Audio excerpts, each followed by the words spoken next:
Why did you decide to write a book about love? I mean, you could write a book about anything. So why love?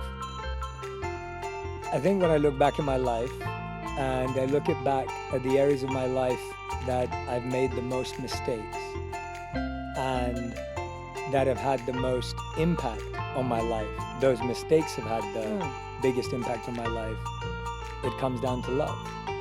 And when I look at my life and I look at the quality of how I feel, and I think we all do this where we evaluate, assess, reflect on how happy we are, how joyful we are. I know that the peak moments of my experience, and I think people will nod along to this, are when my relationship is helping me thrive, is helping me grow, is in a place of peace. And I find that when I'm feeling the unhappiest, the saddest, the most disconnected, are when I feel disconnected from the ability to love or receive love. And so when I looked around me and I was speaking to my clients, I was speaking to friends, I was looking at the comment section, I was creating podcasts for the last 3 years now, and every single time I spoke about love, I would see the comments, and all the comments would be, Jay, I found my passion, I'm working on it, but my love life's falling apart. What do I do? Or, Jay, I'm struggling with my career, but my relationship's great and I feel good. And I started to recognize that the quality of love in our lives, the love we're able to share and receive from others, defined the quality of our entire lives. And so what else is there to write about, if not love? Because I think it's one of the most underestimated skills in the world. I think love is spoken about in a very wishy-washy, woo-woo, kooky, ethereal, intangible way. And I think that's made us feel and experience less love in our lives. And so I wanted to bring skills, and I know what you do as well, like bring the language of skills, of science, of analysis, of structure, of stages to this integral part of our lives. That's a hard thing to do because I think most of us think about love as something you feel. It's like an emotion, but how would you define what love is, having now researched this book and unpacked the 8 rules of love? Well, it's really interesting because the research shows that when we're young, because our prefrontal cortex hasn't yet fully developed, we see love as a feeling. And as we get older, when our prefrontal cortex is more evolved, we actually are able to use self-control and reasoning in our feeling of love. And so it's interesting how some of us haven't yet matured the idea of love despite the development of our brain. And so now when I look at love, and by the way, I'm one of the most romantic people I know. I'm a sucker for rom-coms. I absolutely loved Valentine's Day growing up. I love the cards, I love the balloons, I love the fanfare, I love the booking a reservation at a fancy dinner spot. Like, I'm full on sold out to the idea of love in the way it's been marketed to us. Yes.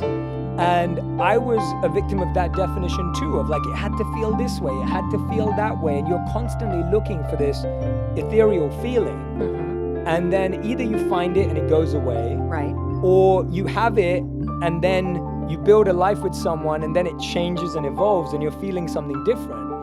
And so through all my research, I found that ancient philosophies have so many different words for love. We just have one word for love. But if you look at ancient Greece, you have so many different definitions of familial love, of friendship-based love, of romantic love. There's so many different definitions. And ultimately, I came up with a definition that I share in the book. And through all the research that I did, and I would encourage everyone to honestly come up with their own definition. The reason why the book is called The 8 Rules of Love is because I hope couples will read it, hope individuals will read it, and define their own rules. And I hope they'll use that as a basis of coming up with their own rules and agreements. But I narrowed it down to 3 things. I define love as when you like someone's personality, when you respect their values, and when you're committed to helping them achieve their goals. Wait, there was something missing there. What about like attraction? What about, I realize there's a difference between lust and love Yes, and connection and chemistry. yes. But doesn't that have to be a part of it, Jake? Absolutely, absolutely, it does. And That's my definition. no, Like, no, no. I'm That's your more that's where shallow Mel's than the definition monk. stops. That's no. That is a given, and I fully agree with that. I'm massively attracted to my wife, and that was a beginning spark of a big part of our relationship for sure. So very completely agree with you on that. I think these are the parts that are hidden. So my definition of love is more Say it looking- again, the three So parts. it's liking their. Let me break each one down. So when I say liking someone's personality, you'll like this. All the studies show that if you consider someone a casual friend, you should have spent 40 hours with them. Yep. If you consider someone a good friend, you have to have spent 100 hours with them. And if you consider someone a great friend, a best friend, you should have spent 200 quality hours with them.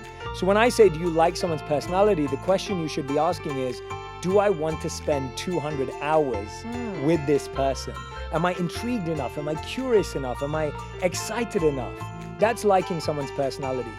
Now, I use my language very carefully in the second one, respecting their values. What I often find in relationships is that we want people to value what we value Right. equally to how we value it. So if I value sports, I want you to love sports and adore sports as much as I do. If I value my career and my purpose, I want you to value my purpose and my career as much as I do. And we miss the point that pretty much no one will be able to value what you value in the way you value it. It's not realistic. Me and you share values, but we don't have the same values. So the key to a good relationship is, can I respect your value for what you value?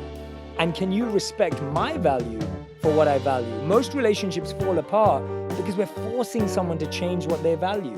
We're trying to mold them, and we're hoping that they'll contort and that they'll move and that they'll fold into valuing something else. So an example is, if you ask my wife what her number one value is, she would say family, Yes. without a doubt. It would be her family. She told me that before we got married.